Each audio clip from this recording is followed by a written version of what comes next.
Hello, I'm Paul Beckwith. As many of you already know, I spent 3 weeks in Glasgow, Scotland. 2 weeks was attending the COP26 climate conference, and I took several days beforehand to sort of get acclimatized and figure out where things were in Glasgow. And I spent 4 or 5 days afterwards to do some sightseeing and practice driving on the left side of the road, on the wrong side of the road. So lots of good stories from the conference, but the main purpose of this video is that I just did a talk today about 45 minutes long with 45 minutes of questions for the Canadian Club of Rome. So if you Google Canadian Club of Rome Ottawa, you will find a listing on their website to that talk, which is again about 45 minutes, 50 minutes, and then about the same length of time in questions. But I thought the talk went fairly well. In fact, one person told me it was the best climate talk they'd ever heard. So I thought, two birds with one stone. Let's have my discussion. And it's not scripted or anything, so I'm just going to go by memory and on some notes that I jotted down for my talk. So although this talk is focused mostly on what happened at the COP26, what I actually said in various press conferences, and what I'd actually prepared for the conference and didn't actually get a chance to present in some of the press conferences. So my introduction to COP was in 2014 when I was invited by Stuart Scott to attend the COP20 in Lima, Peru in 2014. So Stuart said, as a frequent traveler, he'd built up a huge accumulation of air miles. So he said, don't worry about the transportation costs. We'll get you there. You can stay in a convent very inexpensively. So you have no reason not to come to the COP. And he was correct. And I ended up putting a polar bear suit on in the extreme heat of the summer in the Southern Hemisphere, and did lots of presentations. So that was my first COP, and then the next year I went to COP21 in Paris, 2015, the big one where the 2 degrees Celsius and 1.5 degrees Celsius don't cross those temperatures, where those were pushed for, there was a global agreement. Everybody clapped and cheered at the end of the conference. It was considered a success, and you know what happened since. Well, I skipped a few COPs. The COP in Katowice, Poland, that Stuart attended, he actually introduced Greta to the world, basically, by getting badges for her to attend, which she did, and doing press conferences. And the rest is history with Greta. My next COP was COP25 in Madrid, Spain. Of course, that was supposed to be in Santiago, Chile, but there were a lot of protests the month before, and the protesters trashed the public transit lines and stations, so that COP was canceled, but fortunately Spain picked up the ball and held a great COP in Madrid. And then, of course, there was a gap year because of the pandemic, and this year, of course, 2021, Glasgow, COP26. So what happened? What are some of the highlights of the COP? Well, I'm not going to delve into details that you've probably read online and in articles. I'm going to talk personally what I did at the COP. And first of all, I'd like to thank all of the people that sponsored, chipped in some money to help offset my costs at the COP. Towards the end, US and China agreed that they would cut emissions, but there's no details. There were no details, at least that I've seen. And the devil's always in the details. Countries agreed to stop deforestation by 2030, but if they do it, great. But I think they said the same thing in 2014, and you know what's happened. That didn't happen. Countries also agreed to cut methane by, I believe it was 30% by 2030. Okay, so there were some things like that happening, but those aren't, I'm going to talk about my experiences. So what is the COP? It's basically, there's a huge complex of buildings. In this case, it was just beside a river, and the buildings were connected by covered canvas tents, so that you'd walk in between them. That you'd walk undercover to go from one building to another. The whole complex was high security, basically, like airport scanner type security. In order to attend, I had to do a PCR test to satisfy the United Kingdom. And then that was before I left Canada, before I left Ottawa. Once I arrived, there was a day 2 test, a PCR test. And I had a third PCR test a few days before I left to come back to Canada to satisfy the Canadian government requirements. Those tests, I paid 150 Canadian before I left. I paid about £60 for each of the other tests. So that's about multiplied by 1.8. So that's over $100 per test. The conference people required that every person attending the conference do an antigen test, a self-test, and register it with the National Health Service. And then the National Health Service would fire off an email and text confirming that you had done it, and it was used to get into the conference at each of the gates. You also needed a badge. So they divide the COP up into a blue zone and a green zone. So the blue zone is for people with badges only, which you need to get approval and get well before the conference starts. It's things like delegates, VIPs, politicians, negotiators, and the rest. And the all the so-called observers or NGOs, non-governmental organizations, or environmental NGOs, and NGOs, if you like, were there. But in the blue zone, it's sort of like 2 conferences going on at a time. One is for the countries and the negotiators, and they have these massive meeting rooms holding several thousand people easily, and they would negotiate and come up with a document of what countries agreed to, etc. So it's all of the policy wonks and the VIPs, the world leaders, etc.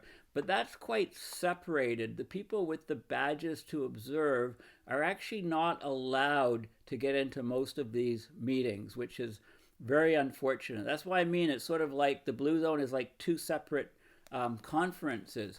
The part that I was in for the NGOs and the observers and all of the different organizations was, had the ability to give press conferences in side event rooms. And those press conferences, I did just about one every day. It averaged out to a couple days I did 2 of them in a day, and there were a few days where, a couple days where I didn't, but it averages out to basically about 1 a day for me for the 2 weeks. Again, that's separated pretty much with the within the blue zone. It's like two conferences going on. So the observers, the NGOs, are not privy to see many of the negotiations unless they have contacts with people delegates that are there from a particular country, usually their own. Across the river from the blue zone, there was a so-called green zone, and this was displays and booths and activities set up in the Glasgow Science Centre, just across the river, across a pedestrian bridge, and the public could get tickets, although I think it was filled most days, so they had to get them in advance. People in the blue zone with their badges were able to just walk across the pedestrian bridge and attend the green zone. So did that for a day to see what was going on, and that's a way to include members of the public and more people into the COP. Now, was the COP successful? Well, the COP did what other COPs 1 to 26 did, and if you look at the CO2 concentration in the atmosphere, it's an exponentially rising curve, and you can see all the different COPs on it, and the CO2 levels are still rising at faster than ever rates in the atmosphere. So this means the COP and all climate action up to now has failed to smooth out, to flatten out, and even reduce the greenhouse gas levels in the atmosphere, specifically CO2, but also methane and nitrous oxide. So people say, was the COP successful?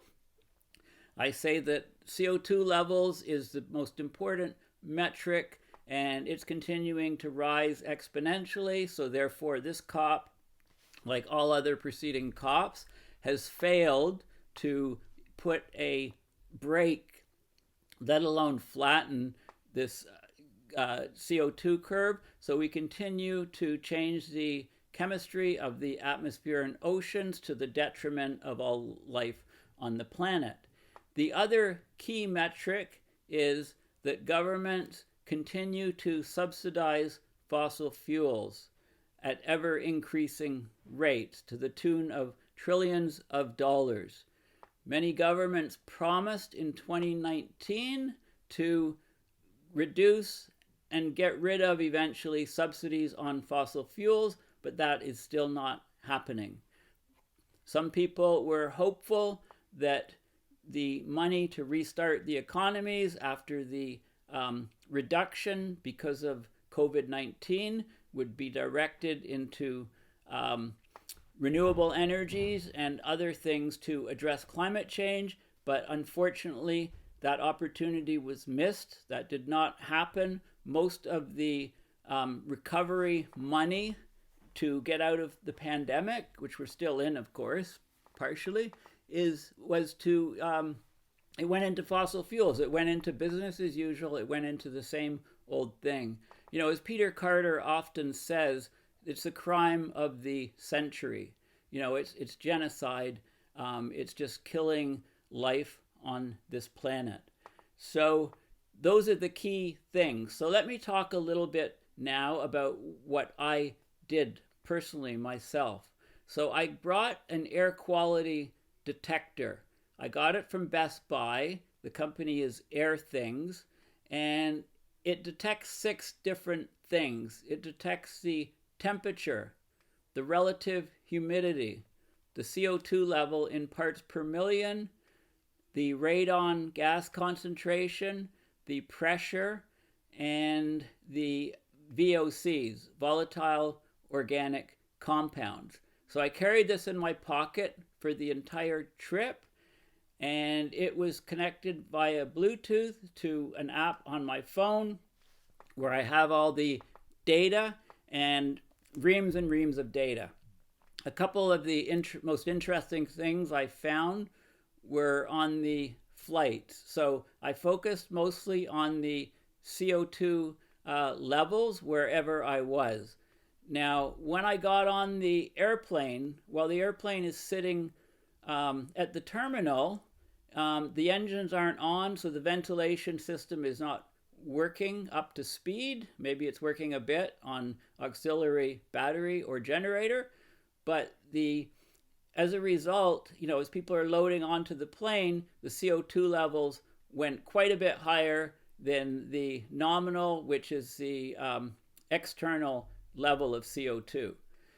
And so there was a spike in CO2 up to 700, 800 parts per million in the plane. Once the plane's engine started and the ventilation systems kicked in, then that level dropped down to about the 450, 500, 600. It was pretty nominal, higher than what is outside, but I'm convinced that monitoring the CO2 level of indoor air is a perfect proxy for figuring out your risk of catching the COVID-19 virus and any other airborne virus, because the closer the CO2 level is to external, means that the better ventilated the indoor space that you are in is, meaning that the risk would be very low. We know outside the risk is very, very small unless you cough or breathe on somebody.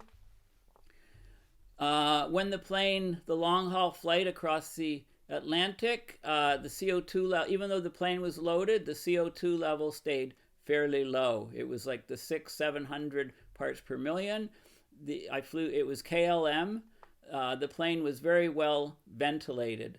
There was a bar where the air was coming down from above, and there was a vent where the air went in down below. So you had this wall of air coming down, essentially, providing ventilation. So increasing the vertical movement of air in the plane from the ceiling down to the floor, and minimizing the horizontal movement of air.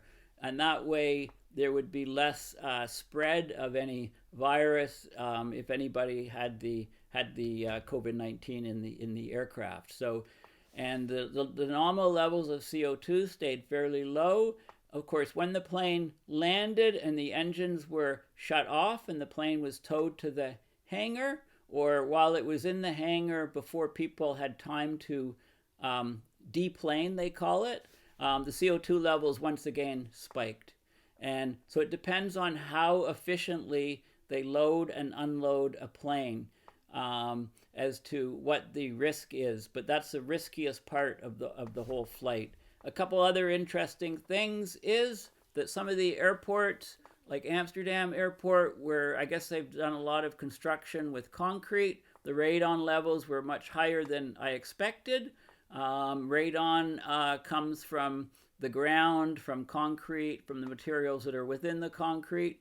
And if the concrete is fairly fresh, the radon levels will be higher. I'm sure you've heard of radon as being a problem in some people's basements. Excuse me.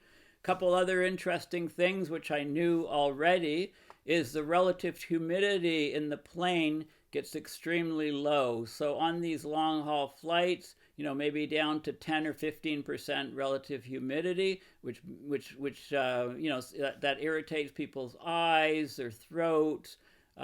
People can get sick on the plane.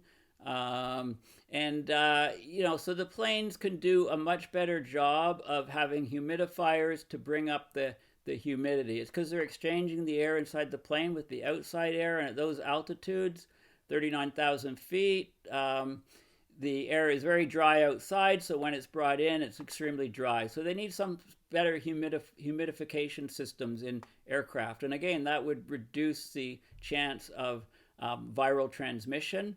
Also interesting is that they don't pressurize the plane to the atmospheric pressure, because if they did that, the plane would expand too much like a balloon at altitude, and that would cause huge structural problems. So they pressurize the plane to about 20% lower than atmosphere. I thought it was even lower. I thought it might be 30 or 40%, but the lowest pressure was about, I believe, about 780 millibar that I saw. It mostly hovered around 812 or something, which is lower than 1013 millibar or hexapascal, which is atmospheric pressure. So all of this is detected. The VOCs were higher than I would have thought on the airplane, but that's coming from seats and upholstery and plastics, etc., etc. So loads of data.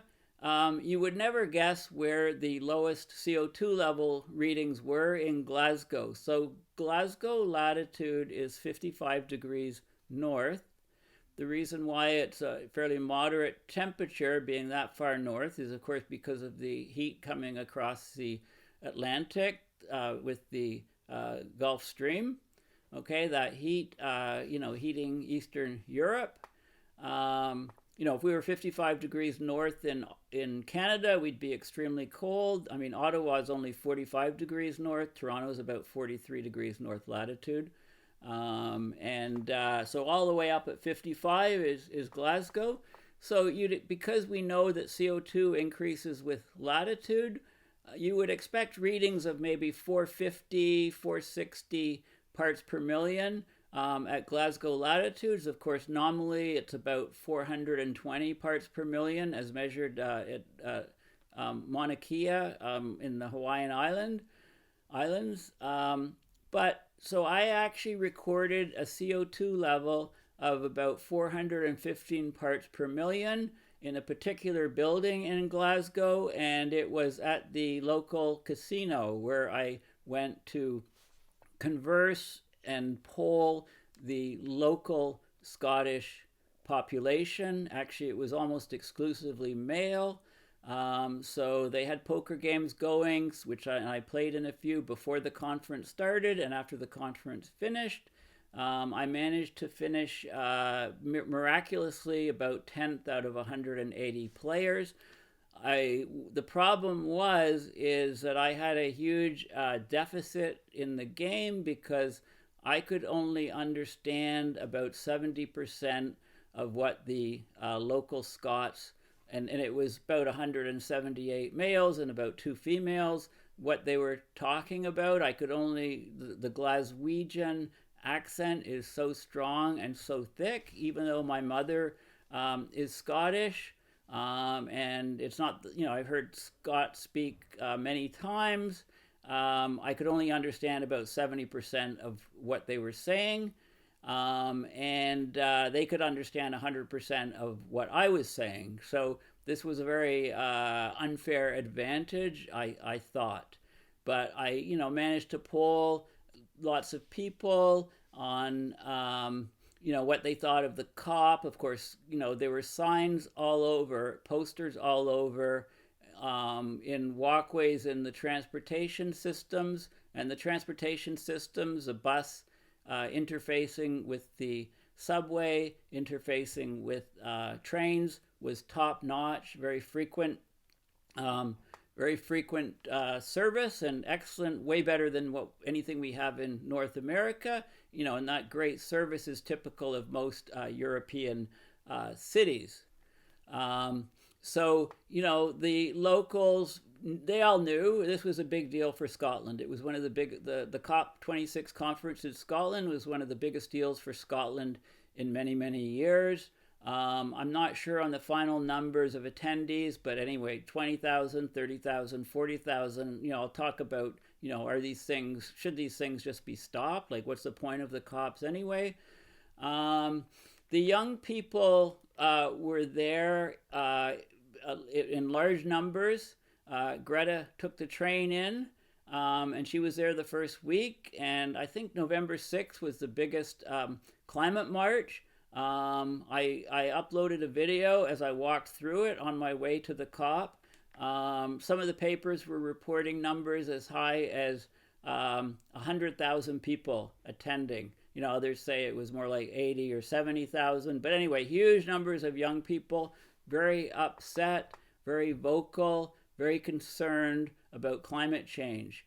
In fact, so concerned that many young women are saying, no kids because the future is just so dire with abrupt climate change. So, but the decision makers, the politicians, their heads are still literally stuck in the sand. Those two metrics, subsidies to fossil fuels and greenhouse gas levels in the atmosphere are until they move, until there's change in those things, the subsidies are phased out and disappear, and the CO2 levels don't continue skyrocketing up. All of these conferences, all of this action is for naught. Okay, so what did I actually do in the blue zone in the side event rooms? I worked with Climate Emergency Forum and also with Facing Future, two different groups. So I was on each group had a press conference room booked on most days, a few exceptions, and I was in all of the Climate Emergency Forum sessions and a couple of the Facing Future sessions with other guests. And I'm going to talk about some of these things, but I'm going to also, I wasn't able to give press conferences on everything that I wanted to because there were guests who wanted to talk about certain topics, etc. So I'm going to go through those things now. And like I said, I did discuss this earlier today in my CACOR, Canadian Club of Rome talk, so you can refer to that link as well. One of the members of the audience, the Zoom call, said it was the best climate change talk that they had ever seen. So, you know, that was some good feedback.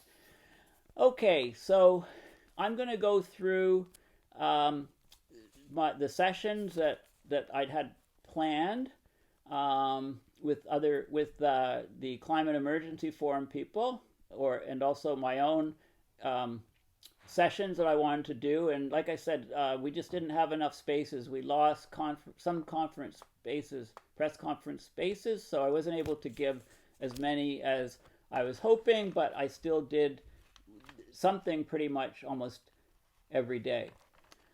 Okay, and another metaphor, if you like, for the conference is in the 4 or 5 days, at the end of the conference, I toured around quite a bit of Scotland with the rental car and ended up visiting a number of different cemeteries, including one called the Necropolis on a hill in Glasgow next to the Glasgow Cathedral, and another one in Edinburgh and a few others. And it seemed like that would, you know, that's saying something about the COP. You know, you go to COP and then you want to go and visit cemeteries. I don't know. But anyway, and, you know, the Scots put major cemeteries on top of hills.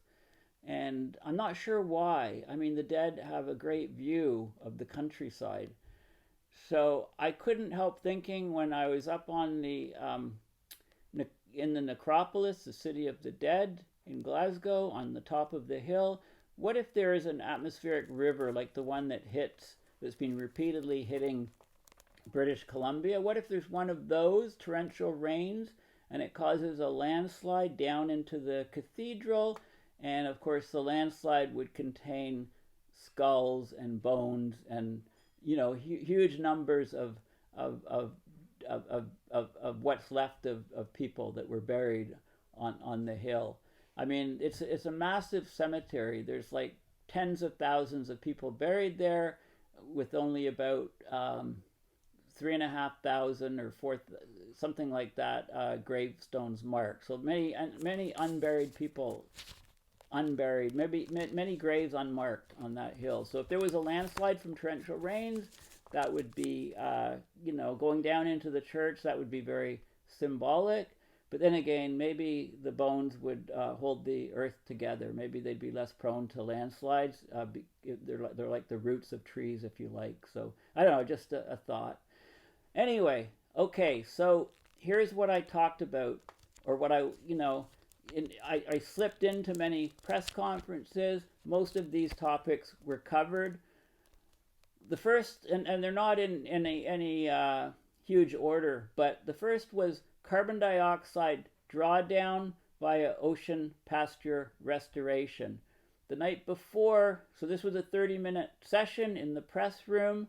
talking about how we could use ocean pastures, stimulate phytoplankton growth in the deep ocean with iron, and cause phytoplankton blooms to capture large amounts of carbon dioxide, and also to act as food to stimulate the entire growth of the marine food chain. And this would be in areas of the ocean that have high nutrients but low iron.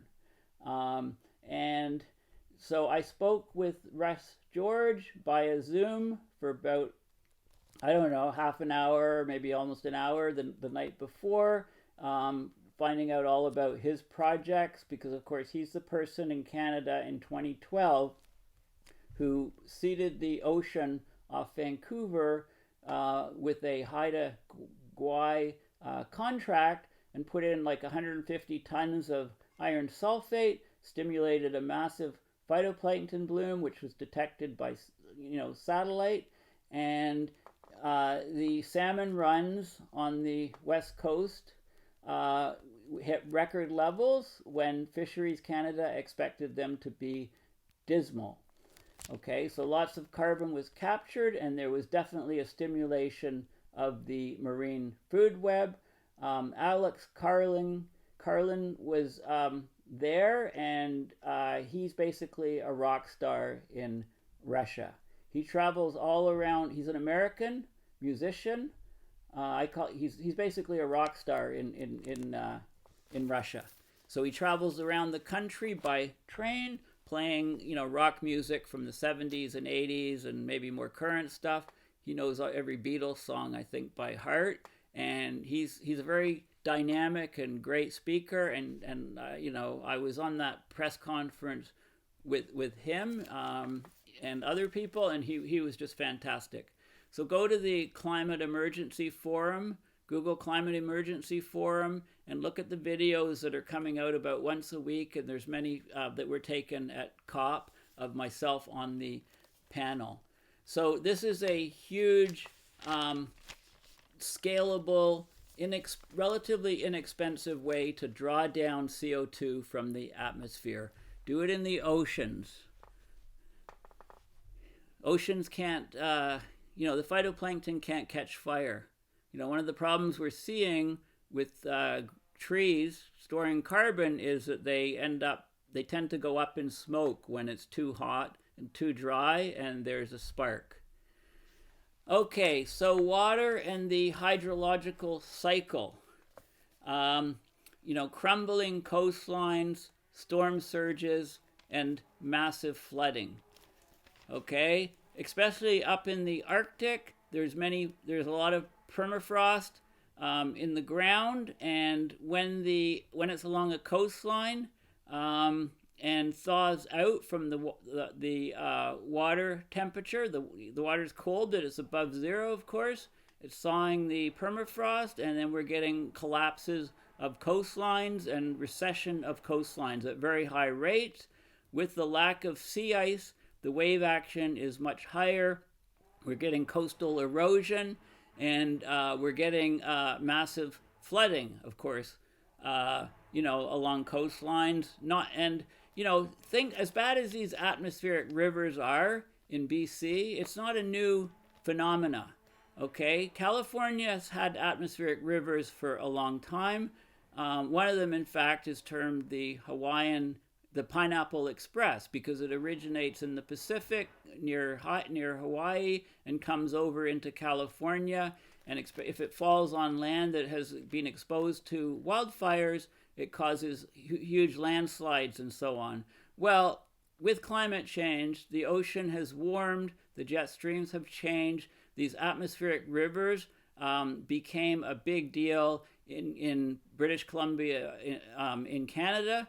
And it first started happening while I was still at the COP. Massive atmospheric rivers dumping huge amounts of rain in BC. Now, that basically started to change the geography of the province of British Columbia. It wasn't just roads being washed out. It was the side of mountains coming down, taking out roads and rail and anything in the path on the way down into the valley. So there's an image of one road in particular where a drone was flying over, and it's not possible in my estimation to fill the valley which was created by the landslide with rock and soil and rebuild the road. I just think the amount of material would be too great, and I think they'll have to put a bridge over the chasm where the two ends of the road are. I mean, we're talking about major geographical changes to the landscape from these torrential rains, you know, and if these rains are falling in areas where there were previously wildfires, then the trees and vegetation are no longer there to hold the ground together. So the risk of landslides is much greater. So this is going to be an ongoing problem with British Columbia if we get these continuous trains of atmospheric rivers hitting BC. But don't think this is a new normal where the curve is like this, climate change increasing and then spiking up. And we're on the beginnings of that spiking up. So I don't see why these atmospheric rivers won't continue to head north as the ocean warms. Imagine them going into the Arctic, dumping all of this torrential rain on the glaciers of Greenland, for example, and on the sea ice. That will certainly finish things off there, in my view. So flaming forests, charred cities, smoking permafrost, and loss of carbon sinks is another area of discussion. Of course, in Canada, this last summer in Lytton, British Columbia, we had temperatures 45, 46 degrees Celsius and higher. And then on the third day, we reached a record of 49.6 degrees Celsius. And on the fourth day, spark, and the town basically burned down to a crisp. Of course, this isn't new on the planet. This exact same thing happened in California in the town of Paradise in 2018. Okay, so these, and as bad as forests are right now, think of the total area. Here's a little project. Google the total area of forests in Canada, and then look at the total area of forests burned by wildfires. It's a tiny, tiny, tiny fraction. Okay? So imagine a degree or 2 degrees warmer when we get significant areas of the forests, of the boreal forests, burning down, and the amount of carbon that will be released, and of course the very, very high temperatures. So this is not an encouraging thing to look forward to. Some of the permafrost is actually, as you know, starting to burn, and that smoke is carried up across the North Pole and is deposited on the ash is deposited on the ice and snow, making them darker, increasing the rate of melting. We're also losing carbon sinks. Think of the Amazon rainforest, used to be a very, very powerful sink of carbon, taking carbon out of the atmosphere, encompassing it in the tropical forest. But with drought some years and all of the clearing of the tropical forest in the Amazon has tilted into a carbon source. Other sinks like the oceans are absorbing less carbon as they warm up and become stratified. So we don't have the luxury of time when we talk about what we need to do for climate change. Forget about the promises for 2030 or 2040 or 2050. We need stuff being done now. We're in an emergency. We need stuff being done now. So I talked a lot. I always have talked a lot about cascading, abrupt climate change feedbacks.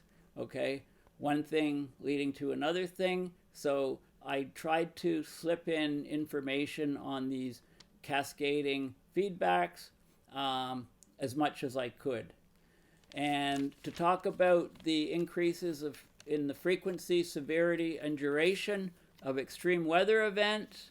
I wanted to give a session entirely on the jet stream called Everything You Need to Know About Climate Changing Jet Streams, but I wasn't able to do that, but I managed to slip in a lot of information. You know the elevator pitch.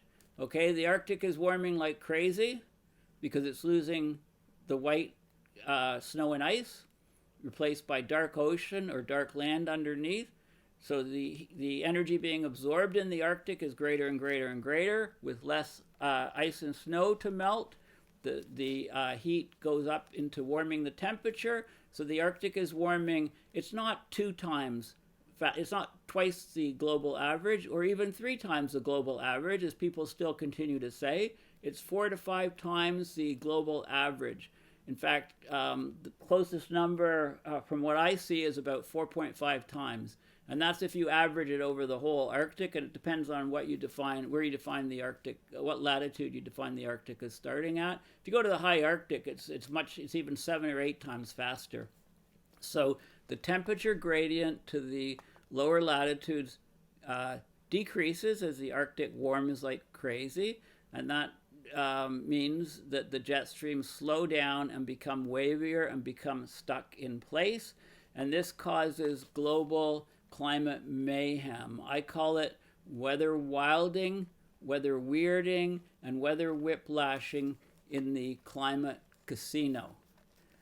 Okay, basically, where you live, there's some element of randomness as to the level of danger that you're in from the rapidly changing climate.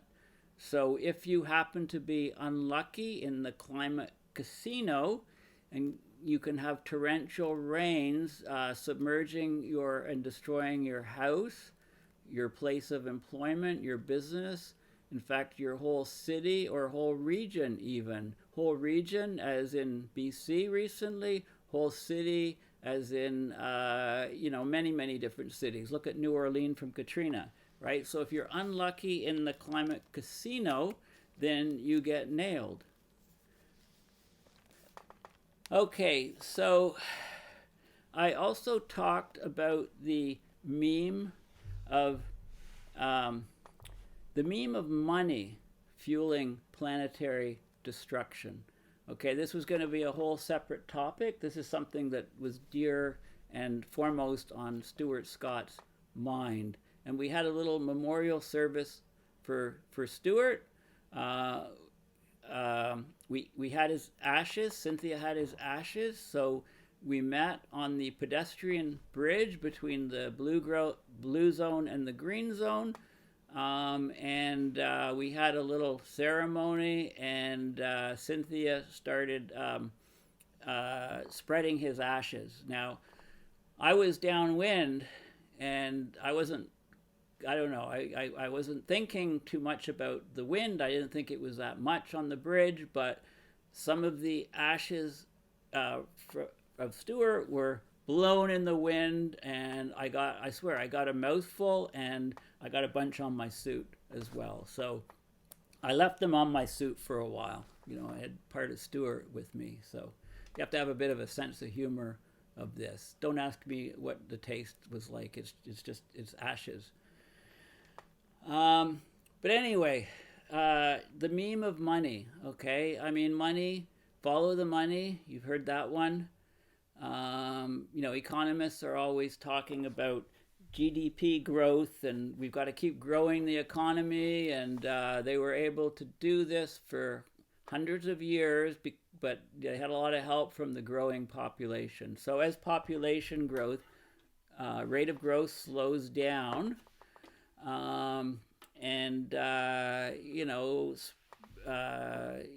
if young women don't have children in large numbers, the volatility, the mobility and potency of sperm is reducing in males worldwide, and those sort of things will start cutting into the birth rate. It's already significantly lower in many industrialized countries. Thus, these countries are allowing immigration in large numbers, but then tribalism and populism brings many of those governments that allow this down, and they're replaced by some authoritarian governments instead. This is a very bad feedback of climate change. It leads to more poor and poorer governance and more autocratic and even loss of democracy.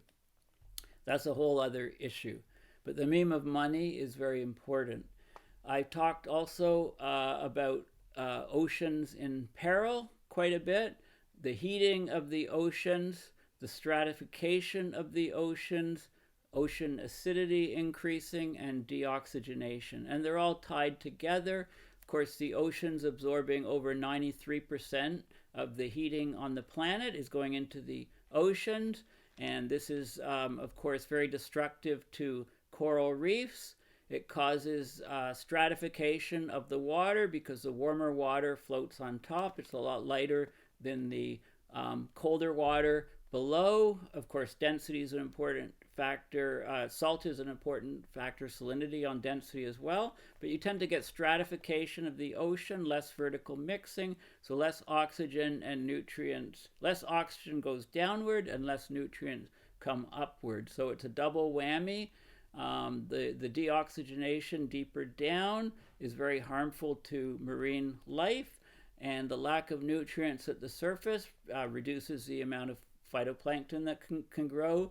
These phytoplankton, if there's less phytoplankton, there's less phytochemicals and things like DMS, dimethyl sulfide, so there's less cloud condensation nuclei, so there's less low-level marine clouds. This is being pointed out as occurring from the Earthshine paper, which I talked about recently. So this is, the average albedo of the Earth has decreased from 30% to about 29.5%. It's darker, it's absorbing more sunlight to the tune of about 0.5 watts per square meter, which is a huge number, which wasn't considered in the models and stuff. It's a very recent paper. So the oceans are in trouble. I also talked about the likelihood for global food shortages and famine within a decade. If you read recent articles, food prices have started to spike because of supply chain disruption. What's the cause of it? Well, COVID is a problem, COVID-19, for supply chains. If people aren't driving trucks and loading food onto trains and transport and ships, then there's bottlenecks and problems. The cargo ship stuck in the Suez Canal caused bottlenecks that still have been rippling through the system. But climate change disruption, for example, taking out the trains and the roads connecting Vancouver to the rest of Canada, for example, these things are all sort of factors, and climate change is becoming a larger and larger factor. Fortunately, we have some sort of buffer as food prices spike and there's less food, because that means that 30 to 40% of food that is presently wasted will diminish, hopefully go down to zero, and that gives you about a 40% buffer. Also, this will solve the obesity crisis, right? Less food to eat. So another session was on climate migration, the forced migration of people, animals, and yes, plants. So in terms of people, I like the Syrian example. From 2006 to 2010, there was a massive drought in Syria, so the farming regions couldn't produce food, so 1.5 million farmers left those regions and went to the big cities. There was high unemployment, unrest, and the country broke up into civil war, as we know. Forced migration of animals. Animals are trying to move closer to the poles because animals have a habitat or niche. They like a certain mean annual temperature. They need a certain amount of rainfall to produce the plants that they can eat. In a warming planet, they have to go further north. They have to migrate to new zones to live in, because their previous zones of comfort are exceeding thresholds and no longer support them. So this is happening. Animals are migrating to higher latitude regions, but also to higher elevations if they're in hilly, mountainous regions. And yes, plants migrate via pollen, but also, when we have a wildfire destroying a forest, one cannot assume that a forest will grow and replace the trees that were burned down. The climate, if the weather patterns, the precipitation, and heat have changed, then you're more likely to have grasslands or savanna with grasslands with the odd tree appearing where there was a forest before. And by the same reasoning, forests are moving northward. So some parts of Siberia that were just shrub lands, maybe a few inches high, less than a foot high, now there's 6, 7, 8 foot forests in those regions. If the soils are conducive, if the soils are not too acidic and not too waterlogged, then we can get those sort of things happening. So I'll just continue. Effective. There was a session, a press conference session called Effective Climate Reality Education for the Public Masses. How do we educate the public about the risks from abrupt climate change in an effective way? And you've all heard that if you bring too much bad news, people say, oh, you're just alarmist, and they discount you and ignore you. But there's a huge difference between bringing alarming information to people and being an alarmist. Okay? Bringing alarming information to people now is being a realist. It's not being an alarmist. But if you get labeled an alarmist, then people just tune out. So there was a whole session on that and on, polar education, things like that. The change of psychology that is needed to address the climate crisis that we're in. I wanted to do a session on understanding both the risk and exponential growth, understanding that both risk and exponential growth are vital to planetary survival.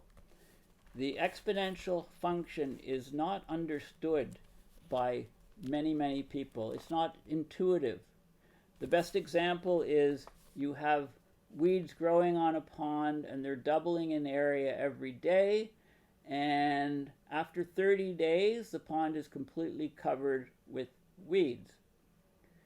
So the question is what day is the pond half covered with weeds or a quarter covered with weeds? And the answer is day 29 it's half covered, and day 28 it's a quarter covered. So exponential growth, it really gets you at the end, towards the end. It hits you in the face before you know what's going on. And we have exponential change in our climate system, exponential rise in greenhouse gases, etc. People just need to get their heads around this.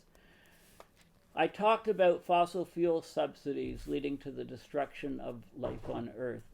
According to Peter Carter, this is the greatest crime against humanity. The continued subsidy of fossil fuels, which continues the increase of release of fossil fuel emissions to the tune of 40 gigatons CO2 per year, and how it's just continuing to grow and continuing to grow. And we're basically shooting ourselves in the foot with subsidies. Heat waves and droughts creating uninhabitable regions is another key thing that's happening around the planet. Think of the wet bulb temperature, 35 degrees Celsius, 100% humidity. If those conditions are in your external environment, and you go outside and sit in the shade, you'll get heat exhaustion and heat stroke, and die in a working day, basically. Even if you're sitting there doing nothing, because your body sweats copiously, but the sweat doesn't evaporate. So we're reaching, at higher temperatures, you reach this wet bulb with lower humidity conditions, and there's places around the world that are hitting these numbers. Probably the most obvious example is in the Middle East, next to bodies of water. When the water temperature reaches 35 Celsius, it'll be 100% humid on those coastlines, and the only way to be outside is to wear a cooling suit. There is actually a company in India that has Peltier coolers, which are solid state, no moving parts, chips essentially.